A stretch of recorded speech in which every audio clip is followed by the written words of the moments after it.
It's Scotland 2, Australia 6. Obviously we're completely neutral here,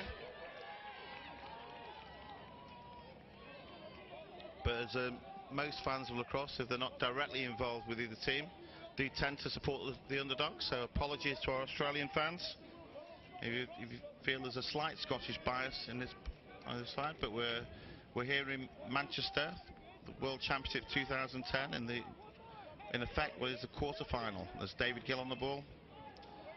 Could be a push in the back. Number 31, Brendan Healy, actually looking for that.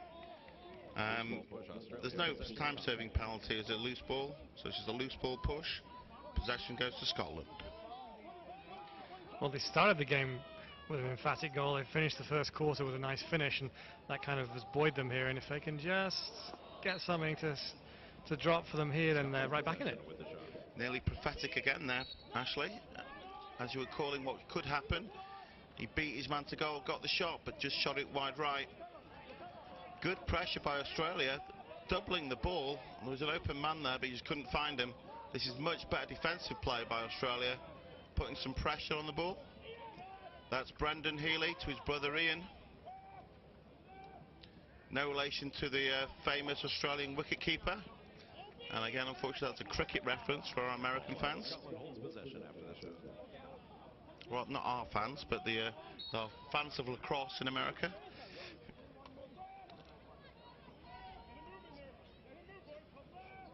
Nice little possessionist for Scotland. Had a couple of opportunities, worked some nice alley dodges and taken some shots. This will give them some confidence. And look at this, taking on a pole up top. Again, Brendan Healy, he's getting the first step. Happy to take on a long pole up top. Beats him, gets the open for the shot left-handed, but that's two great opportunities had, and he's missed the cage both times. Dan Hayway, nice fake upfield. Cameraman nearly went for it, but it really is an excellent box fake, but the defender stuck with him. That's one of Dan Hayway's signature moves. Drives hard upfield and looks like he's passing the ball upfield, where all the time it's just a box fake. Again, nice drive, left-handed that time. Excellent hustle on the ground ball by Australia, nearly got that one. The Scotland attackman was struggling to get there. That's Ian Healy. Both Ian and Brendan played at the University of Maryland under coach David Cottle. Unfortunately, his contract was not renewed after they were knocked out in the quarterfinals by Notre Dame. And the new coach there at Maryland is John Tillman, ex of Harvard, and I'm sure there'll be lots of fans listening online. Be wishing him well for next season, his first year as a new coach at Maryland University Terrapins. Australia also have a Terp on their side. Number 12, Adam Sear, just graduated in 2010. Flag is down. Dan Hayway with another shot on the flag. Great work by Jordan McBride.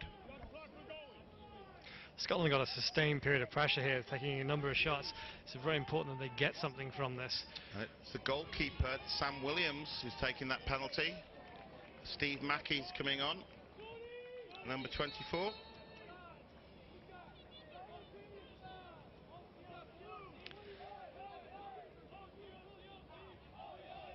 And I think there's actually a illegal procedure on the substitutions. Coaches aren't happy about that.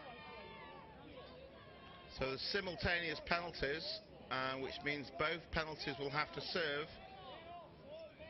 Now, as the Australian penalty is more severe, they have a 1-minute penalty. There are 2 penalties. Scotland have a 30-second penalty. Scotland will actually maintain possession, but they're 5 on 5, and will need to hold the ball out for 30 seconds. Or they may choose to hold the ball out for 30 seconds and play 5 on 5 and wait for that man to come up. Obviously, if there's a wide open opportunity, they may select to take the shot. So it's all even at the moment, and that's not really the shot they wanted. That was Ian Healy taking the outside shot. Stick side high from 18 yards.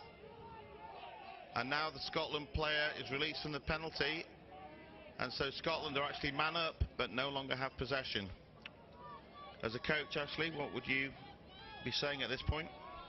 Well, I would have picked up my clipboard, having thrown it on the floor when we shot the ball and gave it possession. We were 5-on-5 and we were going to have 30 seconds of man up.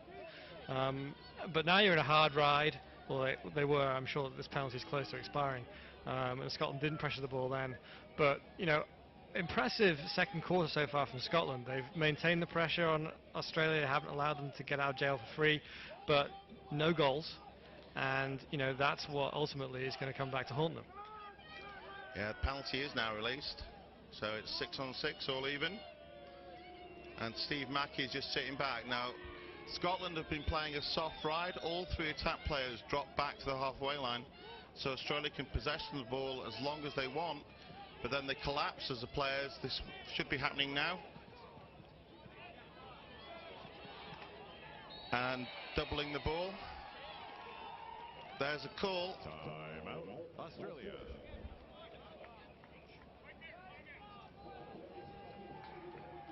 I think Australia are calling a timeout there. They need to have a chat about that one.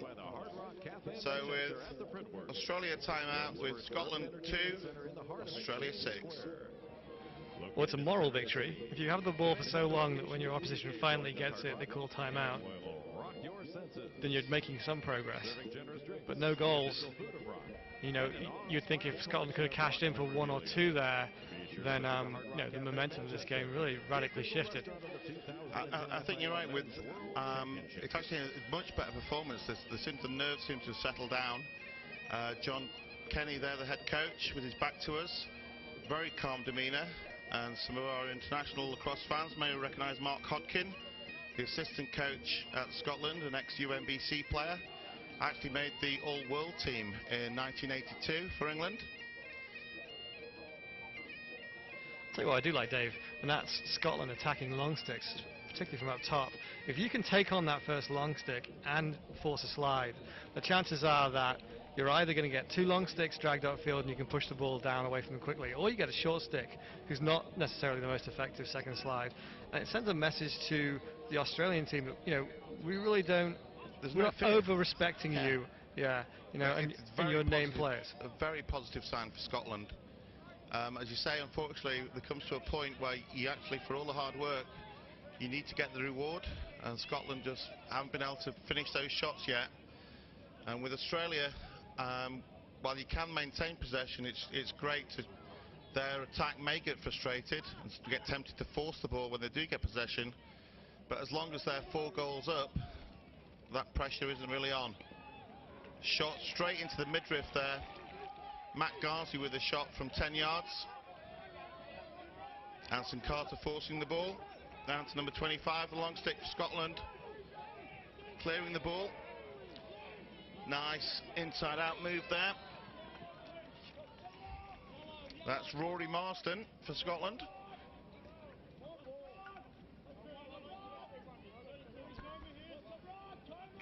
Brendan Healy dishes the ball up top. Now it was actually David Gill who had that goal in the first quarter, where he outran a player, and he's been picked up by a short stick. There's the double. Great work by the defence there. They actually kept his stick rather than just making a check. He kept his stick on the bottom hand, and as he pulled away, tried to make the pass. Just a quick, short jab of a poke check was all it needed to actually make that pass go astray, and gave the turnover, the ball to Australia. Jacob Egan down to Matt Garnsworthy, who's coming off to switch up as the Australians substitute their midfield players. Pass the ball around the perimeter. Egan rolls it out to number 1. That's Sam Bullock.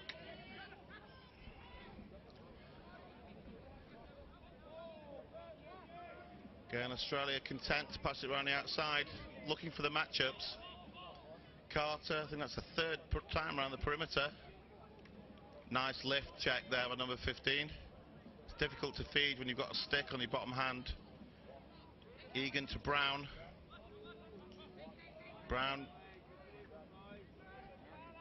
a couple of changes direction, but I'm getting no look out of Andy Hetherington or Robert Hetherington. Apologies, number 4. And there's Lee Parham, quick feed inside. Adam Sear lost the handle on that one. Could have been called for interference, but as the ball was underneath the goaler's stick, you have a right to actually compete for the ball. If the ball had been in the goalkeeper's stick, then that would have been a 30-second technical foul for interference on the goalkeeper. Nice catch. Full speed by James Huntingdon. And there's David Gill. Again, the Australians have got 2 men on the ball. And they're calling timeout there in Scotland. The coach didn't like what he saw. Again, that may well be a possession timeout where he thought he was going to get double teamed. The Federation of International Lacrosse is proud to announce the addition of the And the score remains at Scotland 2, Australia 6. Guatemala, Mexico, Serbia. Not a bad timeout, you've got one to use. And looked like Since 1994, there was a bit of the red mist / blinders coming down on the Scottish player as he headed towards a pack of 5 Australians waiting on the crease. You could see the tunnel vision closing down as the blinkers came in. He was going head down straight to goal. Estonia. So I think the coach obviously will know these players inside out, recognise that it may not have been the best time to go to lunch, so rather than risk the turnover, you can't save timeouts. You're entitled to your limitation each half. If you don't use them, you can't take them over to the next half.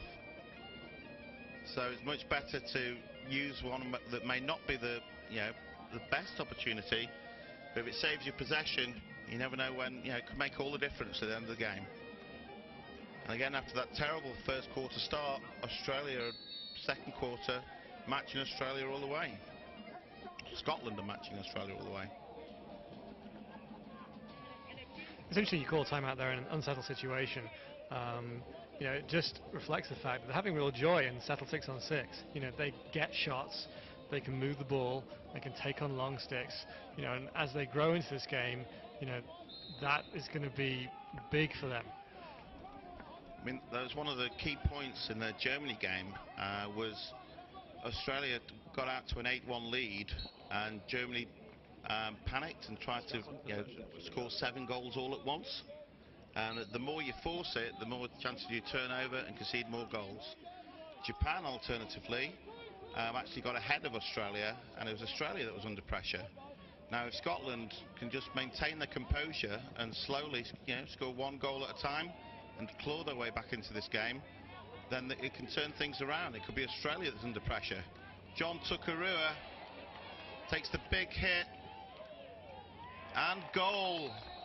John Tukurua clearing the field, long stick, switching, one-handed cradling, right-handed, left-handed, right-handed, dishes the ball off as he takes a big hit from Brendan Healy. Classic fast break, gets the point. Seemed to take a bit of an odd bounce there off the surface. Will Pickett bringing the ball forward. Guess who? That's Lee Parham, I believe, with the shot. No, that was Alex Brown. Lee Parham was on the bottom back right post asking for the ball. It didn't make it to him, so Australia 7, Scotland 2.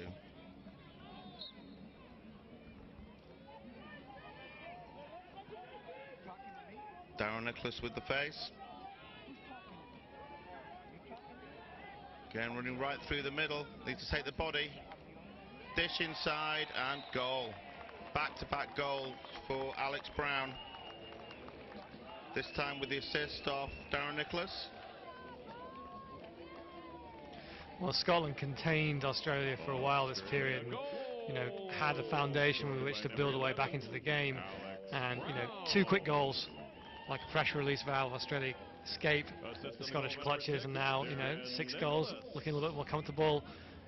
Continue to win face-offs. Scotland again backing up against the wall, but I'm already impressed with how much resolve they've shown already this game. And they just need to keep doing what they're doing and shoot the ball a little bit better.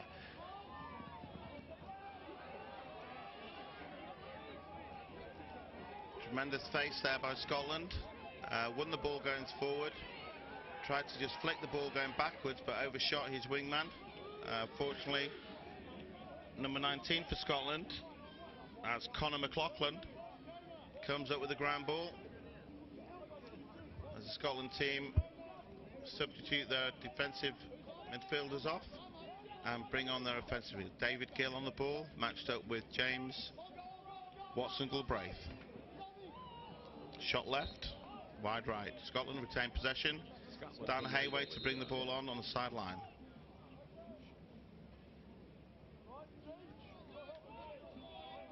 Again, it's very much a game of momentum. If a couple of those shots had gone in for Scotland, the whole different ball game. Dan Hayway faked the shot, tried to run the back shot there. Kind of got caught up with his defenseman, but Scotland maintained possession. David Gill uses his speed again. Excellent shot just over the bar.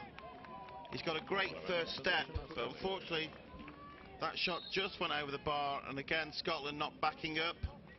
Great hustle by the Australian defender, and it ends up as a turnover. But David Gill, to me, really looks like he has the beating of his man one-on-one, that first step. Well, he's got great feet. The question is, occasionally his hands don't match his feet, and so there he beat his player, nice split side.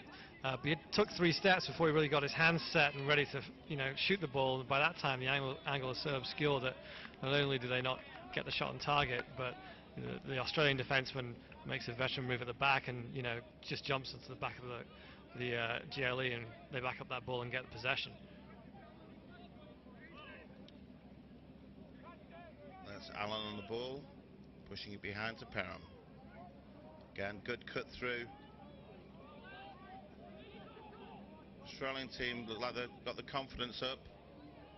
Great movement through the crease. All seem to be playing together tonight. It's a shot on the run, but good save there by Ethan Harris. That was a shot down low. The scouting report very much seems to be shooting bounce shots virtually on the crease. As another call on the field.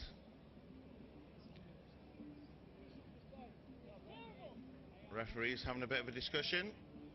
Looks like an inadvertent whistle, so it's Scotland ball. No, he's turned it over. He's definitely pointing towards. Oh. That's Ian Healy. Good first step. Scotland possession with the shot. Took the shot, but just wide right. 6 inches either way makes all the difference. 2 inches either way makes all the difference. Nice feed inside. I've not seen much of Jordan Coffey so far, number 7. He's been instrumental in the game so far for Scotland. Dan Hayway. Great riding by Scotland, forced a turnover. Quick feed from Jordan McBride. Hayway got the shot, took it straight away. This time Sam Williams makes a save, there's a kick save. Lost control of the ball, but fortunately it just deflected wide of the cage rather than crossing the line. You see John Tuckerua there, floating like a bus fly. And this was Ashley Tarrant-Jones with that comment. You got hang time. Pipe shot. Australia again with the outside shooting. Alex Brown. Yeah, Brown has just kind of set up camp on this outside shooting corner and is just winding up and letting him go, and he's having more success on his own, unfortunately, than the Scottish shooters in general are having, and so this is the reason why this lead is slowly increasing. Again, beaten to the inside pipe. You see him practice a save immediately after the ball goes past him. He knows exactly what he's supposed to have done. Just a little bit of freeze. You can see the tension in the Scottish goalie as the ball's released. He locks his hands up and can't get them across his body. Scored by number 16, James Watson-Galbraith. That's number 16, unassisted. Watch the first step here. Just an inside-out move, gets his hands free. It was almost as though number 9 was passing him on to the defender, but the adjacent slide never came. Known as Jimmy 3 names to his mate. But with a goal like that, James Watson-Galbraith beats Ethan Harris to the near post, and again, Darren Nicholas, looking to be getting more and more confident on the face-off, wins the ball cleanly, flips it off to his mate, takes a breather. Gareth Allen bringing the ball on.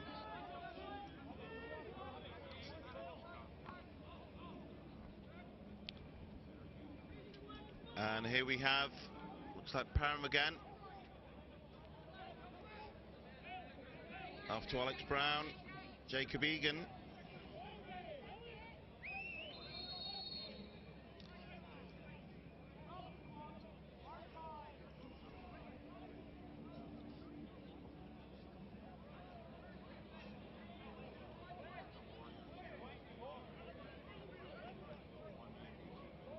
Whistler's gone. I can only assume that is a timeout. They've pushed the ball on transition, and irrespective of what the score is or who the opponent is, they've given it 100% for every single minute they've been on the field. So here we are.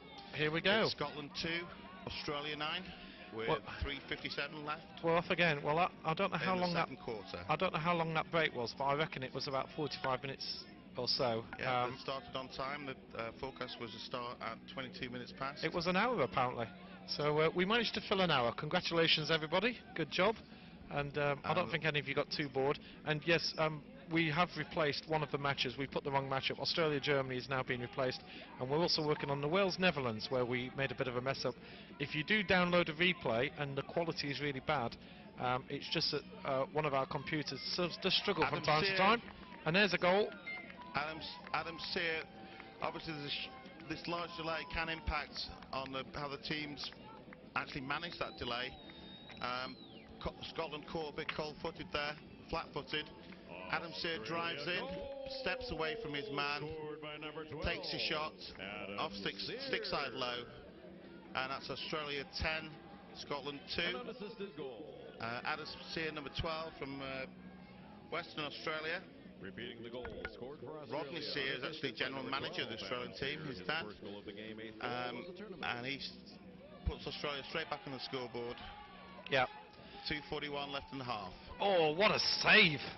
That's a great save. And they've actually changed goalkeepers.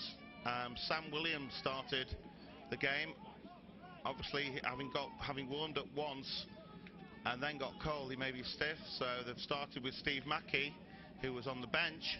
And I think that's quite a good coaching decision. So let him get a full warm-up, and it's though he's starting the game for the first time. Sorry, good point, Nick Goon. I didn't finish that sentence. I'm legendary for doing that. Yes, if you do a download or you do a stream and you see that the quality is bad, just have to email us. You just have to email support, create a ticket, and let us know, and we'll get it fixed straight away. We do try and check everyone before it goes out, but we are sort of pretty much under an avalanche of matches. Tomorrow will be there's something like 15 or so matches, and it takes a while to get them all done. Today should be fine because there's only 4 matches, so I can even check those out beforehand. Good. Anson Carter on the ball, gets it up top to Jacob Egan and Alex Brown. In the second quarter of play. Again, Scotland still in the man-on-man. Australia had a good warm-up. I was watching those outside. Lots of transition drills in the 5-on-4 break, 4-on-3 fast break drills. It's very important that they had a good warm-up, get back up to full pace, get them sprinting, and lots of speed handling drills. And they've come up to start with Parham on the ball, driving hard right-handed, pulls it out to Alex Brown. Inside again. Egan with the shot, this time it's hip high. Scotland goalkeeper steps in, makes that save. That's Ethan Harris. So Scotland have stayed with their starter, while Australia have changed up and brought Steve Mackey in to replace Sam Williams.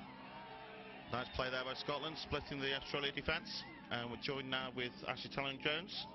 Hi, Dave. Welcome back. Thank you very much.